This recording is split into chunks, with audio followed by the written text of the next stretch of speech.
Perhatikan percakapan Siti dan Udin berikut ini.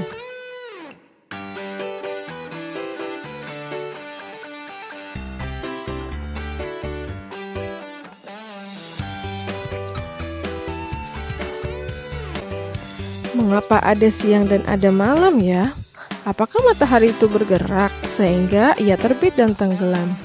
Bumi atau matahari kah yang sesungguhnya bergerak? Untuk memahaminya, yuk kita pelajari.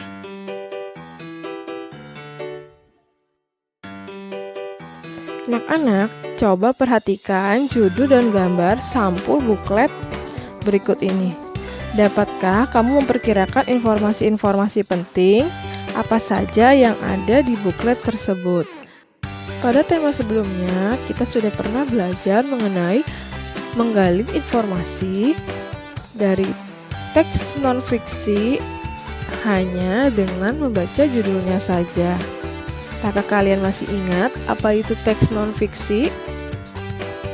Teks non-fiksi merupakan sebuah teks yang dibuat dengan berdasarkan kenyataan yang benar ada, realita tanpa unsur mengada-ada atau dengan hal yang benar terjadi di dalam kehidupan. Setiap judul teks memiliki kata-kata penting yang mencerminkan informasi dari dalam teks. Kata-kata penting pada judul dapat menjadi pemandu bagi pembaca untuk menebak isi pokok atau informasi yang terdapat dalam teks. Nah, sekarang coba kalian perhatikan, kira-kira berdasarkan judul buklet tersebut, apa yang dapat kita perkirakan? Perkiraan isi buklet yang pertama, proses terjadinya siang dan malam. Yang kedua, kapan terjadinya siang dan malam. Dan yang ketiga, apa penyebab terjadinya siang dan malam. Itu perkiraan isi buklet yang dapat kita perkirakan hanya dari judul bukletnya saja. Anak-anak, mengapa ya ada siang dan ada malam? Menurut kalian, apakah matahari atau bumi yang bergerak? Apa ya yang menyebabkan siang dan malam? Nah, anak-anak, mengapa ada siang dan malam? Dan mengapa matahari terbit di pagi hari dan tenggelam di sore hari seperti matahari yang mengitari bumi?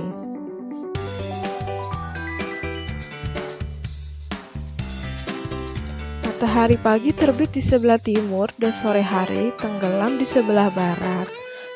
Hal ini seakan-akan menunjukkan bahwa mataharilah yang bergerak mengelilingi bumi.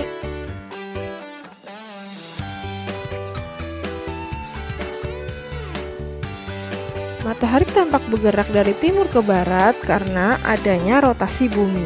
Bumi terus berotasi sehingga matahari tampak terbit sebelah timur dan tenggelam di sebelah barat. Rotasi bumi adalah proses perputaran bumi pada sumbunya atau porosnya dari arah barat ke timur. Lamanya proses rotasi bumi ini disebut dengan kala rotasi yang membutuhkan waktu selama 23 jam 56 menit 4 detik. Nama lain kala rotasi adalah 1 hari atau 24 jam. Perhatikan gambar berikut ini untuk dapat mengetahui arah rotasi dan juga sumbu atau poros bumi. Lalu, apa saja ya akibat yang ditimbulkan oleh rotasi bumi? Nah, yang pertama, akibat yang ditimbulkan oleh rotasi bumi adalah terjadinya siang dan malam. Rotasi bumi mengakibatkan terjadinya siang dan malam. Hal ini terjadi karena ada dua bagian bumi yang sebagian menghadap matahari dan sebagian lagi membelakangi matahari. Jadi, bagian yang menghadap matahari mengalami waktu siang dan bagian yang membelakangi matahari mengalami waktu malam. Dan yang kedua adalah gerak semu harian matahari. Nah, kalian pasti berpikiran kalau matahari itu bergerak mengelilingi bumi kan? Sebenarnya bumi yang mengelilingi matahari. Matahari menjadi pusat tata surya yang dikelilingi oleh planet-planet di dalam orbitnya, termasuk bumi. Nah, peristiwa itulah yang disebut gerak semu harian matahari. Pergerakan semu harian matahari disebabkan oleh rotasi bumi yang membuat matahari seolah-olah mengelilingi bumi. Yang ketiga adalah perbedaan waktu. Rotasi bumi juga mempengaruhi pada perbedaan waktu di bagian-bagian bumi. Terdapat 24 daerah waktu yang ada di bumi. Pusat waktu berada di kota Greenwich, Inggris yang terletak pada bujur 0 derajat. Setiap selisih bujur 15 derajat, perbedaan waktu mengalami selisih 1 jam. Bagian bumi di sebelah timur Greenwich mengalami waktu yang lebih cepat dari Greenwich, sedangkan bagian bumi di sebelah barat Greenwich mengalami waktu yang lebih lambat. Di planet bumi mengalami siang dan malam. Pergantian siang dan malam menunjukkan adanya perbedaan waktu. Nah, saat ini kita akan belajar tentang perbedaan waktu yang terjadi di bumi. Apa penyebab dan pengaruhnya? Di Indonesia, pembagian waktu terbagi menjadi 3, yaitu WIB, waktu Indonesia bagian Barat, WITA, waktu Indonesia bagian Tengah, dan WIT, waktu Indonesia bagian Timur. Nah, pembagian ini mempengaruhi perbedaan aktivitas yang dilakukan oleh orang-orang yang berada di daerah tersebut. Seperti contohnya, ketika waktu Indonesia bagian Barat masih menunjukkan pukul 5, aktivitas penduduknya mungkin masih tertidur lelap ya. Sedangkan pada waktu Indonesia bagian Tengah sudah menunjukkan pukul 6, aktivitasnya sudah berbeda lagi, dan begitu juga dengan waktu Indonesia Tengah. Inilah pembagian wilayah Indonesia yang terbagi menjadi waktu Indonesia bagian Barat, waktu Indonesia bagian Tengah, dan waktu Indonesia bagian Timur. Waktu Indonesia Barat, wilayah Indonesia yang berada di zona waktu tersebut adalah Jawa, Sumatera, Kalimantan bagian Tengah dan Barat, hingga Madura. Untuk provinsinya, yakni DKI Jakarta, Jawa Timur, Jawa Tengah, Banten, DIY, Aceh, Sumatera Barat, Sumatera Utara. Kemudian Kepulauan Riau, Jambi, Riau, Sumatera Selatan, Bangka Belitung, Lampung, Bengkulu, Kalimantan Tengah, dan Kalimantan Barat. Waktu Indonesia bagian Barat ini salah satu pembagian waktu di Indonesia yang ada di garis 1-5 derajat bujur timur. Perbedaan waktu dengan wilayah zona bagian tengah selama 1 jam. Dengan wilayah bagian timur, perbedaan waktunya itu 2 jam. Waktu Indonesia bagian tengah berada pada garis 120 derajat bujur timur. Wilayah yang termasuk dalam zona waktu ini adalah Bali, Kalimantan bagian utara, timur, dan selatan, Sulawesi, Nusa Tenggara Barat, hingga Nusa Tenggara Timur. Pembagian waktu di wilayah ini sangat berbeda dengan pulau lainnya. Jika di wilayah lain pukul 10 WITA, di wilayah bagian barat pukul 9, dan di bagian timur pukul 11. Waktu Indonesia Timur, wilayah bagian Indonesia Timur itu berada di garis sepanjang 135 derajat bujur timur. Zona waktu ini meliputi 2 pulau, yaitu Pulau Maluku dan Papua. Untuk provinsi meliputi Maluku Utara, Maluku, Papua Barat, dan Papua. Perbedaan waktu memiliki selisih 2 jam untuk wilayah barat, sedangkan dengan wilayah tengah selisihnya 1 jam. Nah, perbedaan waktu tersebut diakibatkan karena adanya rotasi bumi. Anak-anak, mari kita baca teks berikut ini. Perputaran bumi dan akibatnya. Bumi kita berputar membentuk lingkaran 360 derajat dan membutuhkan waktu 24 jam untuk 1 kali putaran. Apa akibat perputaran tersebut? Untuk mengetahuinya, amatilah bola dunia dan peta dunia serta garis yang tampak di dalamnya. Tahukah kamu, garis yang tampak pada bola dunia atau peta dunia disebut garis lintang, paralel, dan garis bujur, meridian.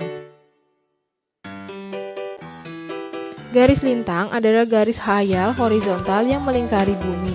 Garis lintang dibedakan menjadi 2, yaitu lintang utara dan lintang selatan. Garis lintang itu digunakan sebagai pedoman untuk pembagian wilayah iklim. Garis bujur adalah garis khayal membujur yang membelah bumi menjadi belahan barat dan belahan timur.